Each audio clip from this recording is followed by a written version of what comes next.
না না, বিদ্যুৎ বিভ্রাট না, অনেক বিভ্রাট চলতেছে দেশে, সেটা তো আছে। কিন্তু এটা সরকার চেষ্টা করছে, এটা তো হচ্ছে বিগত সরকারের লুটপাটের ফল বাংলাদেশের মানুষ এখন ভোগ করতেছে।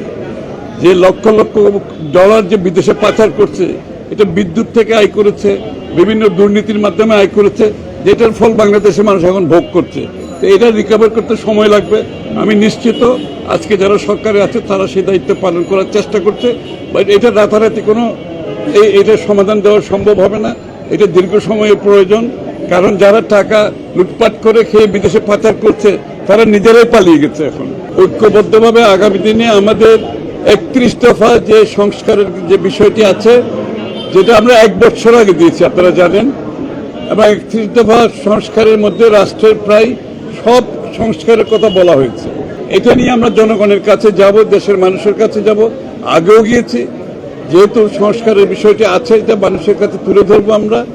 এবং আজকে যে সরকার আছে, ইন্টেরিয়াম সরকারকে আমরা সহযোগিতা করছি তাদের কাজে, কারণ জাতির একটা বড় ধরনের রক্তপাতের মাধ্যমে, বড় স্যাক্রিফাইসের মাধ্যমে একটা ইন্টেরিয়াম সরকার গঠিত হয়েছে। আমরা শুধু আন্দোলন করি নাই, আমরা শুধু 31 দফা সংস্কার দিয়ে নেই, আমরা কিন্তু একত্রে এখনো কাজ করে যাচ্ছি। এবং আগামী নির্বাচন পরবর্তীতে যে জাতীয় সরকারের কথা তারেক রহমান সাহেব বলেছেন, সেখানে আমরা সবাইকে নিয়ে এই 31 দফা বাস্তবায়ন করব ইনশাআল্লাহ আগামী দিনে।